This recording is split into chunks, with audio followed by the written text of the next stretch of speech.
Hello guys, welcome to another video, and we are talking about Newcastle United, all the latest transfer news, all the news that has been popping around. There's not much, but there is enough for us to talk about it for sure. But before I begin, if you are new here, please hit the subscribe and the like as well, it'd be greatly appreciated. And we're going to start with the talk of the town in a minute for whatever reason, and we know the reason.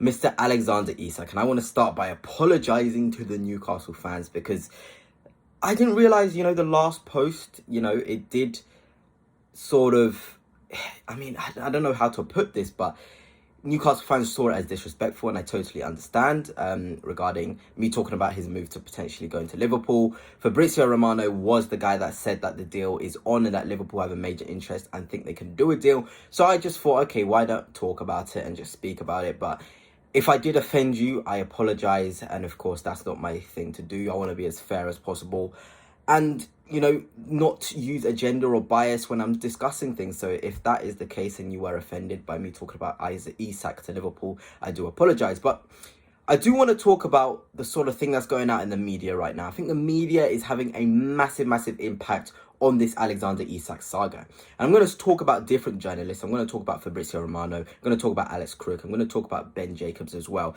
and how they're using Isak, Liverpool, in a way which is actually quite disrespectful. For example, today Alex Crook came out to say Liverpool are huge fans of Alexander Isak. I think it will be a difficult deal to do, but it might be easy if Newcastle win the race for Joao Pedro. How many times do people need to say Joao Pedro does not impact Alexander Isak? It's a separate deal. Joao Pedro coming in is in the event that he may need to play as a striker if Isak is out injured. He may play on the left wing.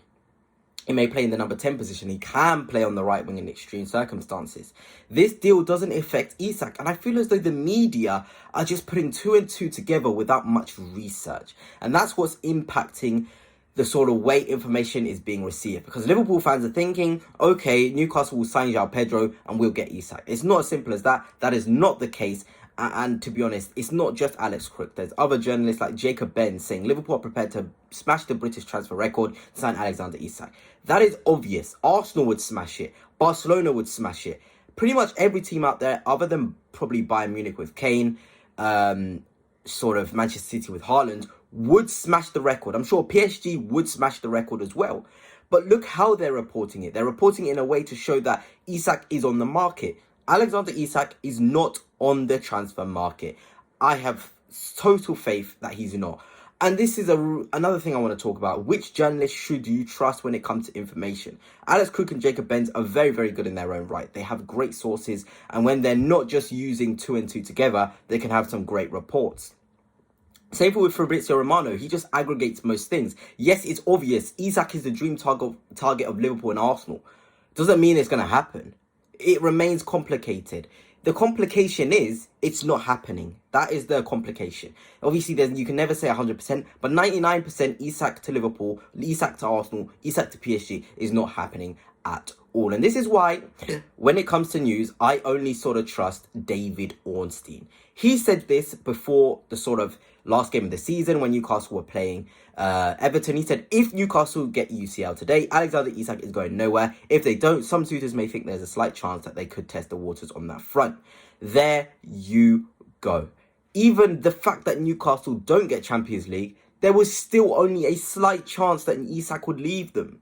So why suddenly Newcastle have got Champions League football do journalists aggregate that he will leave, that Liverpool will sort of sign him? Because that is what the meta is. And I get why Newcastle fans are upset, because it is not the right way to be going about reporting. Furthermore, after the game, this is what Ornstein said, the best journalist in the world, Alexander Isak is staying at Newcastle if the club qualify for the Champions League. That's final. We shouldn't even be hearing about Alexander Isak. I think I'm going to listen to the best journalist in the world, David Ornstein, and he's saying, no, Isak is not going. Maybe if Fabrizio Romano comes out with a bid, I'll talk about it, because that's quite big. There's a difference between liking Isak and admiring him and having him as your top option, saying, oh, we can smash the record if he's available. There's too many if, but, maybes. And that's the problem with the way that this sort of Isak Liverpool saga is being reported. It's all on ifs, maybes, and possibilities when there's no concrete chance, no concrete bids, no concrete sort of approaches. And David Ornstein will be the guy I look to if that is the case. But anyway, let's move on to the positive news for Newcastle fans. And according to MSI Douglas, sources suggest that a move for Joao Pedro is advancing. Transfer business at the club is also expected to ramp up from next week onwards. Positive news, transfer window is ramping up. We're heading into July, the time where, of course, Newcastle are going to be a bit more active with the new financial year. Probably will offer Isak that contract too, and deals will start moving forward. So, Joao Pedro, I've talked about him a lot on my Twitter. If you do follow me, TM Talks Ball, a lot of people have been getting quite upset that I'm talking about Newcastle, but I like to talk about all the clubs, and I feel like I just have an opinion. I'm going to put it out there. I just feel like I like football and just like analysing things. I think Joao Pedro would be a phenomenal signing with Isak in the side too. They can play off each other.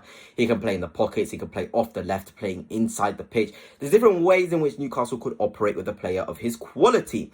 But that then just came out a couple of days later in terms of Chelsea have Brighton Joao Pedro on the shortlist. Seems as though Chelsea and Fabrizio Romano kind of have this sort of thing against Newcastle for whatever reason. I don't know why, but that just seems like it is the case. And, of course, he ended by saying Newcastle already approached Brighton this week. Wow. I mean, Chelsea don't even need Joao Pedro. It'd just be utter greed if they go and get him. But I have my faith that Newcastle, with the advanced talks, the advancedness of the deal from MSI Douglas, a very good source, that this could get real done pretty soon. It might be accelerated quite soon. Now let's get on to the centre-back position. Newcastle United have held provisional talks over signing Jean-Paul van Hecke from Brighton Albion. This was quite interesting when I saw it. Initially, I'll be honest, I was not a big fan of it. Great, he's one of those players where he's great. He's not unreal, he's great.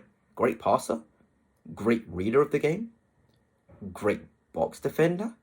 But is he above that? Guehi's above that. Diamonde's above that.